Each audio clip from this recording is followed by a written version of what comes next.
But I also heard if it's not very personal అండి that మీరు మీ ex wife వాళ్ళ spouse వాళ్ళు వచ్చినప్పుడు కూడా మీ ఇంట్లోనే దిగుతారండి. అవునండి. అంత లిబరల్ గా, అంత మెచ్యూర్ గా, అంత మీరు డిటాచ్డ్ గా ఉండగలుగుతారు. You're able to see her as a human being, not as an ex wife who you had to leave or who left you. అవును. ఇప్పుడు ఒక మనిషిని మనం ప్రేమించామంటే అది వస్తువు కాదండి.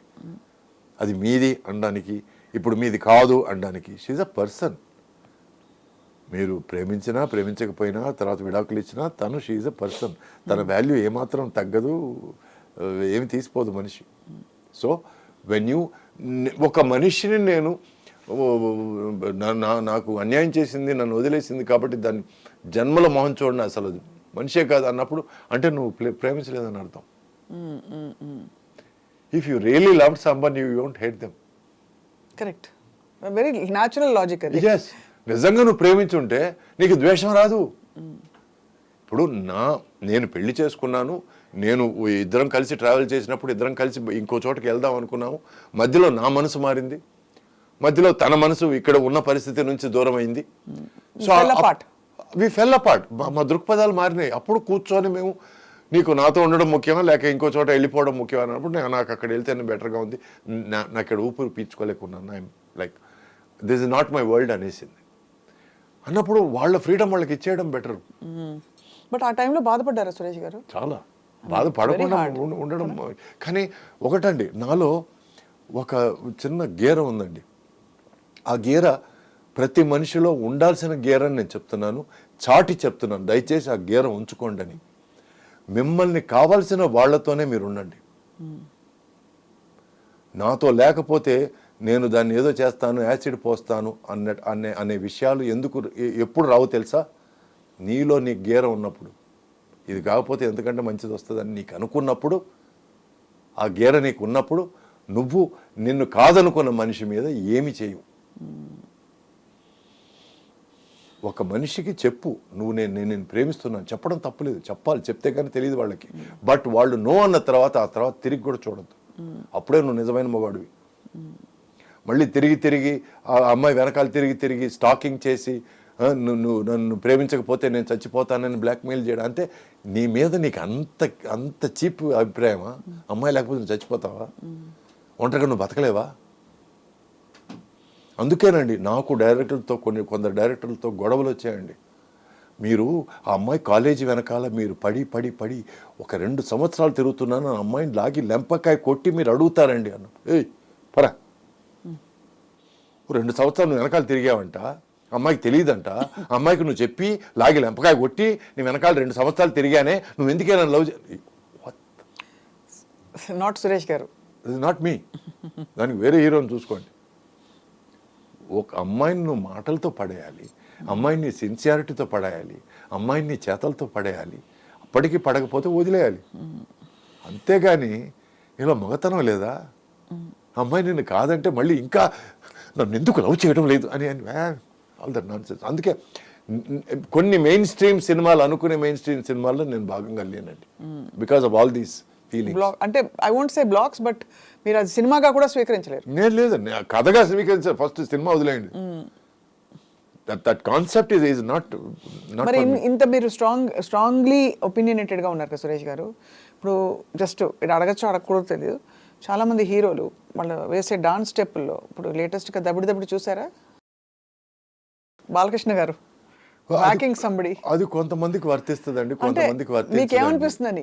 బికాజ్ మీ పియర్స్ లో చాలా మంది, నాకు ఎగ్జాంపుల్ ఇచ్చాను, బాలయ్య కదా ఇది ఓకే అనిపిస్తుంది నాకు. అంటే ఆయన పర్సనాలిటీకి ఓకే, ఆయన పర్సనాలిటీ ఆయన ఇమేజ్ కాదు ఓకే అండి. నా ఫీలింగ్లే బాలయ్య గారికి కూడా ఉండాలనుకోవడం మూర్ఖత్వం అండి. అదే కరెక్ట్. దిస్ ఇస్ మీ, ఇది సురేష్, అది బాలయ్య గారు అట్లా చేస్తే బాలయ్య గారు కాదు, is a friend. So Balayya అలా చేస్తే ఫ్యాన్స్ ఒప్పుకుంటారు, చూస్తారు, ఎంజాయ్ చేస్తారు. అది ఆయనకు ఓకే అండి, అంతే. అంటే అందరినీ మార్చాలని కాదు, మీరు ఇలా ఉంటారు, నేను ఇలా ఉంటాను, నా క్లారిటీ అండి ఇది. నేను ఇంకెవరు ఏదో చేస్తున్నారు వాళ్ళ గురించి నేను కమెంట్ లేదు. నేనెవరండి అసలు? నేనెంత, నా బతికేంత? నేను ఇంకోరి గురించి మాట్లాడడానికి నా లిమిట్లో నేను ఉంటాను. నా వల్ల ఇది అవుతుంది, నా వల్ల ఇది కాదు అని మాట్లాడటం వరకే నేను చెప్పగలను. వాళ్ళు ఎందుకు ఇలా చేస్తున్నారు, వాళ్ళు ఇలా చేయడం బాగాలేదు. Live and let live. Live and let live. Beautiful. And plus చాలా మంది నన్ను అడిగారు, ఏమండి ఇట్లా వాళ్ళు విడాకులు తీసుకున్నారంట కదా, వీళ్ళు వాళ్ళ గురించి కమెంట్లు ఇచ్చారు కదా అంటే, నేను ఒకటే మాట అడిగాను, నా తట్టలో ఒక ముద్ద ఏమన్నా తగ్గుతోందా లేకపోతే ఎక్కుతోందా, వాళ్ళ గురించి ఆలోచిస్తే ఎక్స్ట్రా ముద్ద పడుతుందంటే చెప్పండి, ఆలోచిస్తాను అని అన్నాను నేను. వాళ్ళు ఎవరో నాకు తెలియదు, వాళ్ళ జీవితాలు ఏంటో తెలియదు, వాళ్ళ బెడ్రూమ్లకి వెళ్ళి నేను చూడలేదు, నాకేమండి, నాకేం తెలుసండి, నేను ఎలా కమెంట్ చేయగలను? అండ్ ప్లస్ నా జీవితమే నాకు చాలా బిజీగా ఉన్నానండి నా జీవితంతో, నాకు అంత టైం లేదు మిగతా వాళ్ళ జీవితాల గురించి ఆలోచించడానికి. మనం మార్నింగ్ లేచామా, వార్మప్కి ఎంతసేపు అవుతుంది, మనం ఈరోజు వర్కౌట్ ఎంతసేపు చేయొచ్చు, ఈరోజు ఏమిటి ఆర్మ్సా షోల్డర్సా, అవును కదా మనం టిఫిన్ తయారు చేసుకోవాలి కదా, అది అయిన తర్వాత మళ్ళీ చిన్న కూల్ డౌన్, ఈ కూల్ డౌన్ పీరియడ్లో మనం లంచ్ చేసుకోవచ్చా, my day is busy. And lunch తర్వాత నాకు ఒక 1 hour 1.5 hours దొరుకుతుందండి ఏదో ఒకటి మంచి విషయం చదవడానికో ఏదో ఒక మంచి సినిమా చూడడానికో. ఈ 1.5 hours నాకు చాలా అసలు బ్రహ్మాండమైన టైం. ఈ టైంలో ఎవరన్నా ఫోన్ చేసి ఏం సార్ ఏం చేస్తున్నారు అన్నట్టు నాకు ఇప్పటికే ఫోన్ పెట్టరా అని అనాలనిపిస్తుంది. So my day is full and my mind is full. ఎవరి గురించి ఆలోచించాలని అవసరం లేదు. నేను నా బాడీ గురించి, నా ఫిజిక్ గురించి, నా కండల గురించి నేను 100% 200% time full self focused. Beautiful. కానీ సురేష్ గారు, ఒకసారి after going through relationship and heart break, when you went back in to relationship, మళ్ళీ మీరు ఒక బంధంలోకి వెళ్ళినప్పుడు ఆ బంధంలో మీకు అప్రిహెన్షన్స్ ఉన్నాయా ఫ్రెష్గా? ఆర్ ఏం తెలుసుకున్నారు, ఏం చెప్పుకున్నారు? అసలు రిలేషన్షిప్స్ గురించి మీ అభిప్రాయం ఏంటి? ఫస్ట్ ఆఫ్ ఆల్ రిలేషన్షిప్ అండి, ఇట్ ఈస్ ప్యూర్లీ కన్వీనియన్స్ అండి. Number 1, relationships last because it's convenient. అంటే మీరిద్దరు కలిసి ఉండడం కన్వీనియంట్గా ఉంది అనుకుంటేనే రిలేషన్స్ కలిసి ఉంటాయండి. ఈ అమర ప్రేమలు, ఈ నువ్వు లేకపోతే నేను బతకలేనండాలు, యూ కంప్లీట్ మీ, నేను సగమే ఉన్నాను మిగతా సగం నువ్వు, ఇవన్నీ బండలండి. ఓకే, అంటే నువ్వు నేను కలిసి ఉన్నప్పుడు మనం ఫ్రీగా మాట్లాడుకోగలుగుతున్నాం, ఫ్రెండ్స్ లాగా చాలా విషయాలు చర్చించుకోగలుగుతున్నాం. చర్చించడానికి ఏమీ లేనప్పుడు ఇద్దరం ఒకే రూమ్లో గంటల తరబడి ఏం మాట్లాడకుండా మన పనులు మనం చేసుకుంటున్నాం అని ఉండగలిగినప్పుడే అది ప్రాపర్ సంసారం అవుతుందండి. ఏమిటి 1 గంట అయింది నాకు భోజనం తీసుకొచ్చి పెట్టలేదు, అయిపోయింది, దొబ్బింది. గంట సేపు అయింది నువ్వు నాతో ఒక్క మాట కూడా మాట్లాడలేదు, మళ్ళీ దొబ్బింది. ఈ ఎక్స్పెక్టేషన్లేనండి, ఎక్స్పెక్టేషన్ల వల్లే చాలా విషయాలు ఫెయిల్ అవుతాయి. మనం ఇంకొక మనిషిని మన జీవితంలోకి తీసుకొచ్చినప్పుడు ఆ ఇంకో మనిషి కూడా ఏం ఆలోచిస్తారంటే, నేను వీడిని నా జీవితంలో తీసుకొచ్చాను, వీడు నాకు లగేజ్ కాకుండా ఉంటే బెటర్గా ఉంటుంది అని వాళ్ళు ఫీల్ అవుతారు. అట్లా ఉన్నప్పుడు వాళ్ళని ఫ్రీగా వదిలేయడం బెటర్. ఫ్రీగా అంటే let them be, let them breathe. నీకు ఇష్టం వచ్చిన పుస్తకం చదువుకో, నీకు ఇష్టం వచ్చిన సినిమా చూసుకో ఇంట్లో, లేదు నీకు ఎవరన్నా ఫ్రెండ్ ఏదో మాట్లాడాలనిపిస్తే ఇంటికి రమ్మని చెప్పి మాట్లాడు, మాట్లాడు, whatever be. I don't have to be in her face, in her nose all the time. ఆ బ్రీదింగ్ స్పేస్ ఇవ్వాలండి. Correct. And it is all about respect. తను నాకు మర్యాద ఇచ్చి నాకు చెడ్డ పేరు వచ్చే విషయాలు ఏది చేయదని నేను నమ్మాలి, నేను తనకు చెడ్డ పేరు వచ్చే విషయాలు లేదా తనకు అవమానం వచ్చే విషయాలు ఏది చేయనని తను నమ్మాలి. అంతే, అయిపోయింది, ఫినిష్, సింపుల్. చాలా అబౌట్ చెప్పారు మ్యూచువల్ రెస్పెక్ట్. రెస్పెక్ట్ లేకుండా ఏం లేదండి.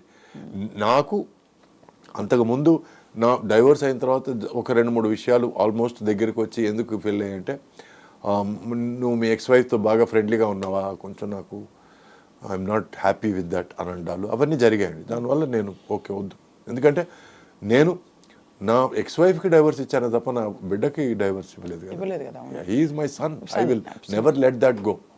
And plus she is my friend, I will never let that go. And తను పెళ్లి చేసుకున్నవాడు బ్రహ్మాండమైన మనిషి, and he is such a generous human being that he lets us be friends. So దానికి నేను మర్యాద ఇవ్వాలి. So I will not let that relationship go. ఇటువంటి పరిస్థితుల్లో I came across somebody who understood this and who was okay with this. And వాళ్ళు ఒకరొకరు meet అయ్యి మాట్లాడుకున్న తర్వాత నేను పెళ్లి చేసుకున్నాను. So simple. ఎంత సింపుల్గా అనిపిస్తుంది, అంటే ఇంత కాంప్లెక్స్ బ్రహ్మ పదార్థం ఈ ఇన్స్టిట్యూషన్. మనమే లైఫ్ని కాంప్లికేట్ చేసుకుంటామండి. ఇలా అయితే ఏం జరుగుతుందో, మనం నిజం చెప్పేస్తే ఏం జరుగుతుందో, ఫస్ట్ నిజం చెప్పేలా, తర్వాత ఏమన్నా జరగని. ఇప్పుడు నిజం అండి, ఎందుకంటే అబద్ధానికి ఒక అట్లీస్ట్ ఒక 1000 విషయాలు చెప్పి కవర్ చేయాలండి. నిజానికి కవరే అక్కర్లేదండి. ఆ నిజానికి నిజాయితీ ధైర్యం కావాలి to declare who you are. అయితే నిజాయితీ లేని పనులు చేయొద్దు, సింపుల్. అసలు నాకు ఇది నచ్చదు, ఇది నచ్చుతుంది, ఇలా నేను ఇది అని తెలుసుకోవడానికి చెప్పడానికి ధైర్యం కావాలండి.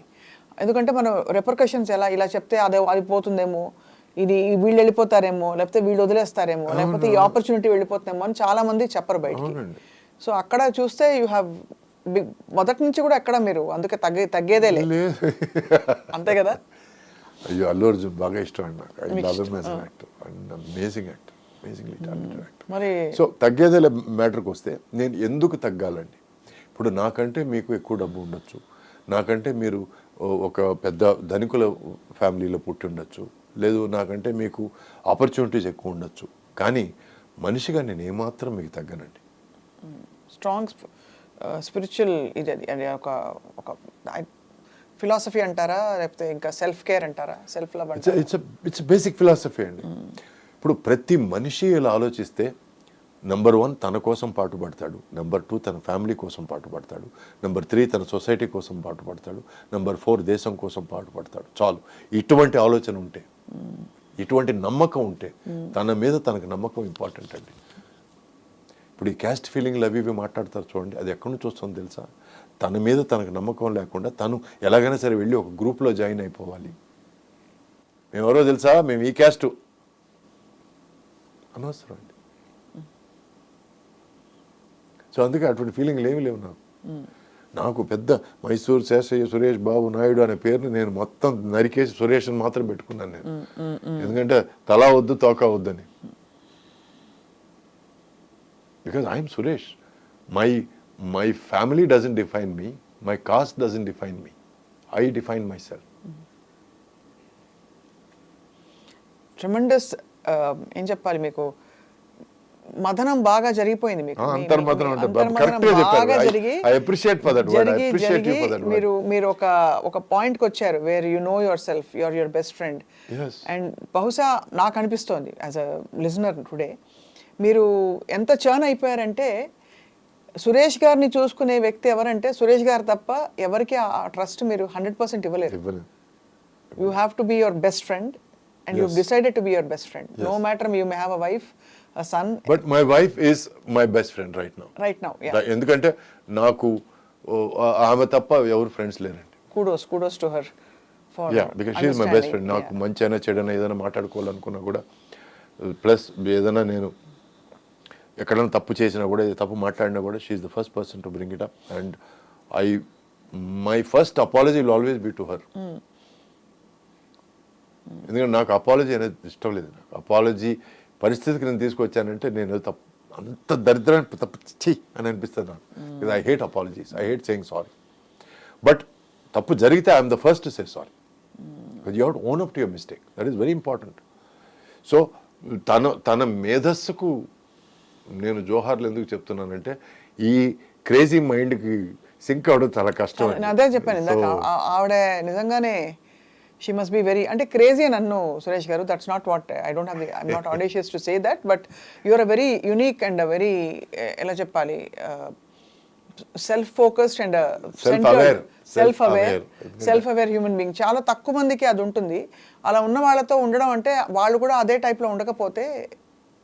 ఈరోజు ఎలా తయారైందంటే అండి, ఒక మనిషితో మాట్లాడడానికి తూకం వేసి మాట్లాడాల్సి వస్తుందండి. ఎవరు మాట్లాడుతున్నారు. ఇప్పుడు మనం సురేష్తో 5 నిమిషాల కంటే ఎక్కువ ఖర్చు పెడితే వేస్ట్ రా అనే పరిస్థితి తయారైంది.